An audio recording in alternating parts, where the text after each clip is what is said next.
అదే RTV app వార్తల్ని క్షణాల్లో చదివే అవకాశం ఉంటుంది. ఒక న్యూస్ పేపర్, ఒక టెలివిజన్ ఛానల్ మీ చేతుల్లో ఎప్పుడూ ఉంటాయి. ఆయన కుటుంబానికి మాకు 35 ఏళ్ళ సంబంధం ఉన్నది. సాయన్న ఎమ్మెల్యే ఉన్నప్పటి సంది కూడా మాకు మొదటి సంది కూడా మాకు మంచి అనుబంధం ఉంది, మంచి ఫ్రెండ్షిప్ ఉంది. ఎందుకంటే మా ఇల్లు కంటోన్మెంట్లోనే ఉంటుంది బోయినపల్లిలో. కాబట్టి ఆయన మాకు 30 ఏళ్ళ సంది కూడా ఎమ్మెల్యేనే.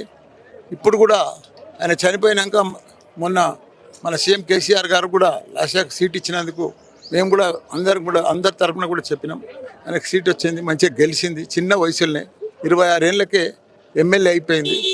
కానీ బాధాకరణం ఏంటంటే ఇంత పెద్ద విషాదం మేము అనుకోలే. ఎప్పుడు కూడా ఆమెకు మంచిగా రాజకీయం భవిష్యత్తు ఉండే, మంచిగా సాయన కూడా ఎనలేని సేవ చేసిండు. మా కంటోన్మెంట్కు మంచి అభివృద్ధి చేసిండు. ఆయన పేరు మీదనే ఈమె కూడా మంచి భారీ మెజారిటీతో గెలిచింది.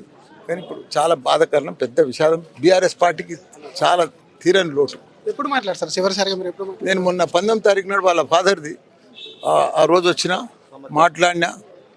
మాట్లాడితే చెప్పిన, మీ ఫాదర్ నాకు చాలా క్లోజ్ అమ్మ, 35 ఏళ్ళ సంది. ఆయనకు మంచి ఏదైనా ఫుడ్ ఇంట్రెస్ట్ ఏమి ఇష్టం అంటే చెప్పిన నాన్ కింగ్ ఫుడ్ మీ నాయనకు చాలా ఇష్టం అమ్మ, ఎప్పుడు మా ఇంటికి వచ్చినా నాన్ కింగ్ ఫుడ్ తెప్పిస్తుంటా అని చెప్పిన. అది చివరిసారి ఆమెతో మాట్లాడాను. Thank you sir. ఇది చివరిసారిగా ఒకవైపు ఆయన అంత్యక్రియలకు సంబంధించి సంవత్సరికం ఏదైతే ఉందో అక్కడ మాట్లాడాను. ఆ కుటుంబంతో చాలా సన్నిహితంగా ఉంది. ఎందుకంటే కంటోన్మెంట్ ఏరియాకి సంబంధించి తన నివాసం ఇక్కడికే వస్తుంది కాబట్టి వారి కుటుంబంతో చాలా అనుబంధం ఉండేది. ఈరోజు ఒక్కసారిగా లాసెన్నందుకు లేకపోవడం అనేది పార్టీకి కుటుంబానికి తీవ్రని లోటు అంటూ కూడా మల్లారెడ్డి అంటున్నారు. కెమెరామెన్ విజయ్తో శ్రీధర్, ఆర్టీవీ హైదరాబాద్. మరిన్ని వీడియోస్ కోసం ఛానల్ ని సబ్స్క్రైబ్ చేయండి. లేటెస్ట్ అప్డేట్స్ కోసం వాట్సాప్ ఛానల్ ని ఫాలో చేయండి. అండ్ లింక్ డిస్క్రిప్షన్ లో ఉంది.